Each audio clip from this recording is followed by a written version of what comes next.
Hello दोस्तों, कहानियों की दुनिया में आप सभी का स्वागत है। आज हम सुनेंगे मुंशी प्रेमचंद जी द्वारा लिखित कहानी बासी भात में खुदा का साझा। तो आइए सुनते हैं।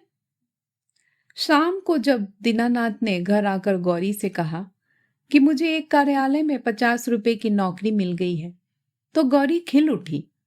देवताओं में उसकी आस्था और भी दृढ़ हो गई। इधर 1 साल से बुरा हाल था, न कोई रोजी न रोजगार। घर में जो थोड़े बहुत गहने थे वह बिक चुके थे। मकान का किराया सिर पर चढ़ा हुआ था। जिन मित्रों से कर्ज मिल सकता था सबसे ले चुके थे। साल भर का बच्चा दूध के लिए बिलख रहा था। एक वक्त का भोजन मिलता तो दूसरे जून की चिंता होती। तगाजों के मारे बेचारे दीनानाथ को घर से निकलना मुश्किल था। घर से निकला नहीं कि चारों ओर से चिथार मच जाती। वाह बाबूजी, वाह! 2 दिन का वादा करके ले गए और आज 2 महीने से सूरत नहीं दिखाई। भाई साहब, यह तो अच्छी बात नहीं। आपको अपनी जरूरत का ख्याल है, मगर दूसरों की जरूरत का जरा भी ख्याल नहीं। इसी से कहा है, दुश्मन को चाहे कर्ज दे दो, दोस्त को कभी न दो। दीनानाथ को ये वाक्य तीरों से लगते थे और उसका जी चाहता था कि जीवन का अंत कर डाले, मगर बेजवान स्त्री और अबोध बच्चे का मुंह देखकर कलेजा थाम के रह जाते। बारे आज भगवान ने उस पर दया की और संकट के दिन कट गए। गौरी ने प्रसन्न मुख होकर कहा, मैं कहती थी कि नहीं, ईश्वर सबकी सुधि लेते हैं और कभी न कभी हमारी भी सुधि लेंगे, मगर तुमको विश्वास ही ना आया था। बोलो, अब तो ईश्वर की दयालुता के कायल हुए। दीनानाथ ने हठधर्मी करते हुए कहा, यह मेरी दौड़ धूप का नतीजा है। ईश्वर की क्या दयालुता! ईश्वर को तो तब जानता जब कहीं से छप्पर फाड़ कर भेज देते। लेकिन मुंह से चाहे कुछ कहे, ईश्वर के प्रति उसके मन में श्रद्धा उदय हो गई थी। दीनानाथ का स्वामी बड़ा ही रूखा आदमी था और काम में बड़ा चुस्त। उसकी उम्र 50 के लगभग थी और स्वास्थ्य भी अच्छा न था। फिर भी वह कार्यालय में सबसे ज्यादा काम करता। मजाल न थी कि कोई आदमी 1 मिनट की भी देर करे या 1 मिनट भी समय के पहले चला जाए। बीच में 15 मिनट की छुट्टी मिलती थी। उसमें जिसका जी चाहे पान खा ले या सिगरेट पी ले या जलपान कर ले। इसके अलावा 1 मिनट का अवकाश न मिलता था। वेतन पहली तारीख को मिल जाता था। उत्सवों में भी दफ्तर बंद रहता था और नियत समय के बाद कभी काम न लिया जाता था। सभी कर्मचारियों को बोनस मिलता था और प्रोविडेंट फंड की भी सुविधा थी। फिर भी कोई आदमी खुश न था। काम या समय की पाबंदी की किसी को शिकायत न थी। शिकायत थी केवल स्वामी के शुष्क व्यवहार की। कितना ही जी लगाकर काम करो, कितना ही प्राण दे दो, पर उसके बदले धन्यवाद का एक शब्द भी न मिलता था। कर्मचारियों में और कोई संतुष्ट हो या न हो, दीनानाथ को स्वामी से कोई शिकायत न थी। वह घुरकिया और फटकार पाकर भी शायद उतने ही परिश्रम से काम करता था। साल भर में उसने कर्ज चुका दिए और कुछ संचय भी कर लिया। वह उन लोगों में था जो थोड़े में भी संतुष्ट रह सकते हैं अगर नियमित रूप से मिलता जाए। 1 रुपया भी किसी खास काम में खर्च करना पड़ता तो दंपति में घंटों सलाह होती और बड़े झांव के बाद कहीं मंजूरी मिलती थी। बिल गौड़ी की तरफ से पेश होता तो दीनानाथ विरोध में खड़ा होता। दीनानाथ की तरफ से पेश होता तो गौरी उसकी कड़ी आलोचना करती। बिल को पास करा लेना प्रस्तावक की जोरदार वकालत पर मुनस्सर था। सर्टिफाई करने वाली कोई तीसरी शक्ति वहां न थी और दीनानाथ अब पक्का आस्तिक हो गया था। ईश्वर की दया न्याय में अब उसे कोई शंका न थी। नित्य संध्या करता और नियमित रूप से गीता का पाठ करता। एक दिन उसके एक नास्तिक मित्र ने जब ईश्वर की निंदा की तो उसने कहा, भाई, इसका तो आज तक निश्चय नहीं हो सका ईश्वर है या नहीं। दोनों पक्षों के पास इस बात की सी दलीलें मौजूद है। लेकिन मेरे विचार में नास्तिक रहने से आस्तिक रहना कहीं अच्छा है। अगर ईश्वर की सत्ता है तब तो नास्तिकों को नरक के सिवा कहीं ठिकाना नहीं। आस्तिक के दोनों हाथों में लड्डू है। ईश्वर है तो पूछना ही क्या, नहीं है तब भी क्या बिगड़ता है, 2-4 मिनट का समय ही तो जाता है। नास्तिक मित्र इस दो रूखी बात पर मुंह बिचकाकर चल दिए। एक दिन जब दीनानाथ शाम को दफ्तर से चलने लगा तो स्वामी ने उसे अपने कमरे में बुला भेजा और बड़ी खातिर से उसे कुर्सी पर बैठाकर बोला, तुम्हें यहाँ काम करते कितने दिन हुए? साल भर तो हुआ ही होगा। दीनानाथ ने नम्रता से कहा, जी हाँ, 13वां महीना चल रहा है। आराम से बैठो। इस वक्त घर जाकर जलपान करते हो? जी नहीं, मैं जलपान का आदी नहीं। पान वान तो खाते ही होंगे। जवान आदमी होकर अभी से इतना संयम। यह कहकर उसने घंटी बजाई और अर्दली से पान और कुछ मिठाई लाने को कहा। दीनानाथ को शंका हो रही थी कि आज इतनी खातिरदारी क्यों हो रही है। कहाँ तो सलाम भी नहीं लेते थे, कहाँ आज मिठाई और पान सभी कुछ मंगवाया जा रहा है। मालूम होता है मेरे काम से खुश हो गए हैं। इस ख्याल से उसे कुछ आत्मविश्वास हुआ और ईश्वर की याद आ गई। अवश्य परमात्मा सर्वदर्शी और न्यायकारी है, नहीं तो मुझे कौन पूछता। अर्दली मिठाई और पान लाया। दीनानाथ आग्रह से विवश होकर मिठाई खाने लगा। स्वामी ने मुस्कुराते हुए कहा, तुमने मुझे बहुत रूखा पाया होगा। बात यह है कि हमारे यहाँ अभी तक लोगों को अपने जिम्मेदारी का इतना कम ज्ञान है कि अफसर जरा भी नर में पड़ जाए तो लोग उसकी शराफत का अनुचित लाभ उठाने लगते हैं और काम खराब होने लगता है। कुछ ऐसे भाग्यशाली हैं जो नौकरों से हेल मेल भी रखते हैं, उनसे हंसते बोलते भी हैं, फिर भी नौकर नहीं बिगड़ते बल्कि और भी दिल लगाकर काम करते हैं। मुझ में वह कला नहीं है, इसलिए मैं अपने आदमियों से कुछ अलग अलग रहना ही अच्छा समझता हूँ और अब तक मुझे इस नीति से कोई हानि भी नहीं हुई। लेकिन मैं आदमियों का रंग ढंग देखता रहता हूँ और सबको परखता रहता हूँ। मैंने तुम्हारे विषय में जो मत स्थिर किया है वह यह है कि तुम वफादार हो और मैं तुम्हारे ऊपर विश्वास कर सकता हूँ। इसलिए मैं तुम्हें ज्यादा जिम्मेदारी का काम देना चाहता हूँ, जहां तुम्हें खुद बहुत कम काम करना पड़ेगा, केवल निगरानी करनी पड़ेगी। तुम्हारे वेतन में 50 रुपए की और तरक्की हो जाएगी। मुझे विश्वास है तुमने अब तक जितनी तनदेही से काम किया है उससे भी ज्यादा तनदेही से आगे करोगे। दीनानाथ की आंखों में आंसू भर आए और कंठ की मिठाई कुछ नमकीन हो गई। जी में आया स्वामी के चरणों पर सिर रख दे और कहे, आपकी सेवा के लिए मेरी जान हाजिर है।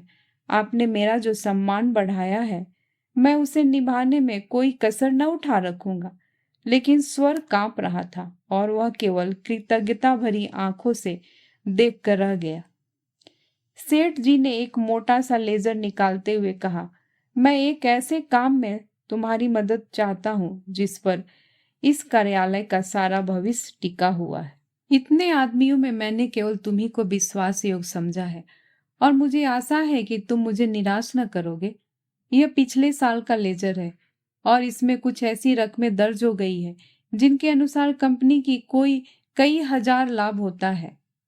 लेकिन तुम जानते हो हम कई महीनों से घाटे पर काम कर रहे हैं। जिस क्लर्क ने यह लेजर लिखा था उसकी लिखावट तुम्हारी लिखावट से बिल्कुल मिलती है। अगर दोनों लिखावटें आमने सामने रख दी जाए तो किसी विशेषज्ञ को भी उनमें भेद करना कठिन हो जाएगा। मैं चाहता हूं तुम लेजर में एक पृष्ठ फिर से लिखकर जोड़ दो और उसी नंबर का पृष्ठ उसमें से निकाल लो। मैंने पृष्ठ का नंबर छपवा लिया है, एक दफ्तरी भी ठीक कर लिया है जो रात भर में लेजर की जिल्दबंदी कर देगा। किसी को पता तक न चलेगा। जरूरत सिर्फ यह है कि तुम अपनी कलम से उस पृष्ठ की नकल कर दो। दीनानाथ ने शंका की, जब उस पृष्ठ की नकल ही करनी है तो उसे निकालने की क्या जरूरत है? सेठ जी हंसे। तो क्या तुम समझते हो उस पृष्ठ की हूबहू नकल करनी होगी? मैं कुछ रकमों में परिवर्तन कर दूंगा। मैं तुम्हें विश्वास दिलाता हूं कि मैं केवल कार्यालय की भलाई के ख्याल से यह कार्रवाई कर रहा हूं। अगर यह रद्दोबदल न किया गया तो कार्यालय के 100 आदमियों की जीविका में बाधा पड़ जाएगी। इसमें कुछ सोच विचार करने की जरूरत ही नहीं, केवल आधा घंटा का काम है। तुम बहुत तेज लिखते हो। कठिन समस्या थी। अस्पष्ट था कि उससे जाल बनाने को कहा जा रहा है। उसके पास इस रहस्य का पता लगाने का कोई साधन न था कि सेठ जी कुछ कह रहे हैं वह स्वार्थवश होकर या कार्यालय की रक्षा के लिए। लेकिन किसी दशा में भी यह जाल, घोर जाल, क्या वह अपनी आत्मा की हत्या करेगा? नहीं, किसी तरह नहीं। उसने डरते डरते कहा, मुझे आप क्षमा करें, मैं यह काम न कर सकूंगा। सेठ जी ने उसी अविचलित मुस्कान के साथ पूछा, क्यों? इसलिए कि यह सरासर जाल है। जाल किसे कहते हैं? किसी हिसाब में उलटफेर करना जाल है, लेकिन उस उलटफेर से 100 आदमियों की जीविका बनी रहे तो उस दशा में भी वह जाल है। कंपनी की असली हालत कुछ और है, कागजी हालत कुछ और। अगर यह तब्दीली न की गई तो तुरंत कई हजार रुपए नफे के देने पड़ जाएंगे और नतीजा यह होगा कि कंपनी का दिवाला हो जाएगा और सारे आदमियों को घर बैठना पड़ेगा। मैं नहीं चाहता कि थोड़े से मालदार हिस्सेदारों के लिए इतने गरीबों का खून किया जाए। परोपकार के लिए कुछ जाल भी करना पड़े तो वह आत्मा की हत्या नहीं है। दीनानाथ को कोई जवाब न सूझा। अगर सेठ जी का कहना सच है और इस जाल से 100 आदमियों की रोजी बनी रहे तो वास्तव में वह जाल नहीं, कठोर कर्तव्य है।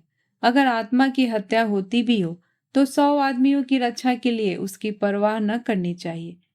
लेकिन नैतिक समाधान हो जाने पर अपनी रक्षा का विचार आया। बोला, लेकिन कहीं मामला खुल गया तो मैं मिट जाऊंगा। 14 साल के लिए काले पानी भेज दिया जाऊंगा। सेठ ने जोर से कहा मारा। अगर मामला खुल गया तो तुम न फंसोगे, मैं फंसूंगा। तुम साफ इनकार कर सकते हो। लिखावट तो पकड़ी जाएगी। पता ही कैसे चलेगा कि कौन पृष्ठ बदला गया? लिखावट तो एक सी ही है। दीनानाथ परास्त हो गया। उसी वक्त उस पृष्ठ की नकल करने लगा। फिर भी दीनानाथ के मन में चोर पैदा हुआ था। गौरी से इस विषय में वह एक शब्द भी न कह सका। 1 महीने के बाद उसकी तरक्की हुई। 100 रुपए मिलने लगे, 200 बोनस के भी मिले। यह सब कुछ था। घर में खुशहाली के चिन्ह नजर आने लगे। लेकिन दीनानाथ का अपराधी मन एक बोझ से दबा रहता था। जिन दलीलों से सेठ जी ने उसकी जुबान बंद कर दी थी, उन दलीलों से गौरी को संतुष्ट कर सकने का उसे विश्वास न था। उसकी ईश्वर निष्ठा उसे सदैव डराती रहती थी।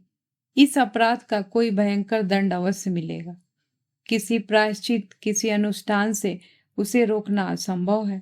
अभी न मिले, साल 2 साल न मिले, 10-5 साल न मिले, पर जितनी ही देर में मिलेगा उतना ही भयंकर होगा। मूलधन ब्याज के साथ बढ़ता जाएगा। वह अक्सर पछताता, मैं क्यों सेठ जी के प्रलोभन में आ गया। कार्यालय टूटता या रहता मेरी बला से, आदमियों की रोजी जाती या रहती मेरी बला से। मुझे तो यह प्राण पीड़ा न होती। लेकिन अब तो जो कुछ होना था हो चुका और दंड अवश्य मिलेगा। इस शंका ने उसकी जीवन का उत्साह, आनंद और माधुर्य सब कुछ हर लिया। मलेरिया फैला हुआ था, बच्चे को ज्वर आया, दीनानाथ के प्राण नहों में समा गए। दंड का विधान आ पहुंचा। कहाँ जाए, क्या करे, जैसे बुद्धि भ्रष्ट हो गई। गौरी ने कहा, जाकर कोई दवा लाओ या किसी डॉक्टर को दिखा दो, 3 दिन हो गए हैं। दीनानाथ ने चिंतित मन से कहा, हाँ जाता हूं, लेकिन मुझे बड़ा भय लग रहा है। भय की कौन सी बात है? बेबात की बात मुंह से निकालते हो। आजकल किसे ज्वर नहीं आता? ईश्वर इतना निर्दयी क्यों है? ईश्वर निर्दयी है पापियों के लिए। हमने किसका क्या हर लिया है? ईश्वर पापियों को कभी क्षमा नहीं करता। पापियों को दंड न मिले तो संसार में अनर्थ हो जाएगा। लेकिन आदमी ऐसे काम भी तो करता है जो एक दृष्टि से पाप हो सकते हैं, दूसरी दृष्टि से पुण्य। मैं नहीं समझती। मान लो मेरे झूठ बोलने से किसी की जान बचती हो तो क्या वह पाप है? मैं तो समझती हूं ऐसा झूठ पुण्य है। तो जिस पाप से मनुष्य का कल्याण हो वह पुण्य है, और क्या। दीनानाथ की अमंगल शंका थोड़ी देर के लिए दूर हो गई। डॉक्टर को बुला लाया, इलाज शुरू किया। बालक 1 सप्ताह में चंगा हो गया, मगर थोड़े दिन बाद वह खुद बीमार पड़ा। वह अवश्य ही ईश्वरीय दंड है और वह बच नहीं सकता। साधारण मलेरिया ज्वर था, पर दीनानाथ की दंड कामना ने उसे सन्निपात्र का रूप दे दिया। ज्वर में नशे की हालत की तरह यूं ही कल्पना शक्ति तीव्र हो जाती है। पहले केवल मनोगत शंका थी, वह भीषण सत्य बन गई। कल्पना ने यमदूत रच डाले, उनके भाले और गदाएं रच डाली, नरक का अग्निकुंड दहका दिया। डॉक्टर की एक घूंट दवा 1000 मन की गदा की आवाज और आग के उबलते हुए समुद्र के दाह पर क्या असर करती?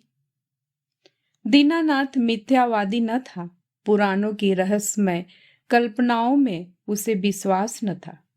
नहीं, वह बुद्धिवादी था और ईश्वर में भी तभी उसे विश्वास आया जब उसकी तर्क बुद्धि कायल हो गई। लेकिन ईश्वर के साथ उसकी दया भी आई, उसका दंड भी आया। दया ने उसे रोजी दी, मान दिया।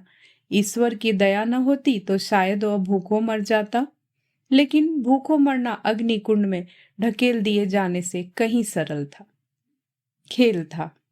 दंड भावना जन्म जमांतरों के संस्कार से ऐसी बद्ध मूल हो गई थी, मानो उसकी बुद्धि का, उसकी आत्मा का एक अंग हो गई हो। उसका तर्कवाद और बुद्धिवाद इन मनवंतरों के जमे हुए संस्कार पर समुद्र की ऊंची लहरों की भांति आता था, पर एक क्षण में उन्हें जलमग्न करके फिर लौट जाता था और वह पर्वत ज्यों का त्यों अचल खड़ा रह जाता था।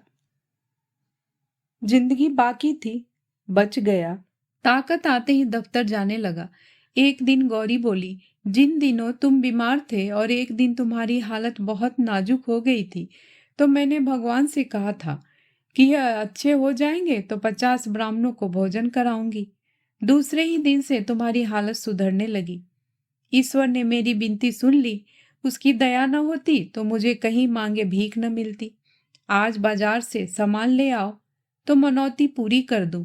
50 ब्राह्मण न्योते जाएंगे तो 100 अवश्य आएंगे। 50 कंगले भी समझ लो, और मित्रों में 20-25 निकल ही आवेंगे। 200 आदमियों का डॉल है। मैं सामग्रियों की सूची लिख देती हूँ। दीनानाथ ने माथा सिकोड़ कर कहा, तुम समझती हो मैं भगवान की दया से अच्छा हुआ? और कैसे अच्छे हुए? अच्छा हुआ इसलिए कि जिंदगी बाकी थी। ऐसी बातें न करो, मनौती पूरी करनी होगी। कभी नहीं, मैं भगवान को दयालु नहीं समझता। और क्या, भगवान निर्दयी हैं? उनसे बड़ा निर्दयी कोई संसार में न होगा। जो अपने रचे हुए खिलौनों को उनकी भूलों और बेवकूफियों की सजा अग्निकुंड में ढकेल कर दे, वह भगवान दयालु नहीं हो सकता। भगवान जितना दयालु है उससे असंख्य गुना निर्दयी है, और ऐसे भगवान की कल्पना से मुझे घृणा होती है। प्रेम सबसे बड़ी शक्ति कही गई है। विचारवानों ने प्रेम को ही जीवन की और संसार की सबसे बड़ी विभूति मानी है। व्यवहार में न सही, आदर्श में प्रेम ही हमारे जीवन का सत्य है। मगर तुम्हारा ईश्वर दंड भय से सृष्टि का संचालन करता है, फिर उसमें और मनुष्य में फर्क क्या रहा? ऐसे ईश्वर की उपासना मैं नहीं करना चाहता, नहीं कर सकता। जो मोटे हैं उनके लिए ईश्वर दयालु होगा, क्योंकि वे दुनिया को लूटते हैं। हम जैसों को तो ईश्वर की दया कहीं नजर नहीं आती। हाँ, भय पग पग पर खड़ा घूरा करता है। यह मत करो, नहीं तो ईश्वर दंड देगा। वह मत करो, नहीं तो ईश्वर दंड देगा। प्रेम से शासन करना मानवता है, आतंक से शासन करना बर्बरता है। आतंकवादी ईश्वर से तो ईश्वर का न रहना ही अच्छा है। उसे हृदय से निकालकर मैं उसकी दया और दंड दोनों से मुक्त हो जाना चाहता हूं। एक कठोर दंड बरसों के प्रेम को मिट्टी में मिला देता है। मैं तुम्हारे ऊपर बराबर जान देता रहता हूं, लेकिन किसी दिन डंडा लेकर पीट चलूं तो तुम मेरी सूरत न देखोगी। ऐसी आतंकमय दंडमय जीवन के लिए मैं ईश्वर का एहसान नहीं लेना चाहता। बासी भात में खुदा के साझे की जरूरत नहीं। अगर तुमने ओज भोज पर जोर दिया तो मैं जहर खा लूंगा। गौरी उसके मुख की ओर भयातुर नेत्रों से ताकती रह गई। दोस्तों, इस कहानी को सुनने के लिए बहुत बहुत धन्यवाद। दोस्तों, मैं फिर हाजिर होंगी एक नई कहानी के साथ। तब तक के लिए नमस्कार।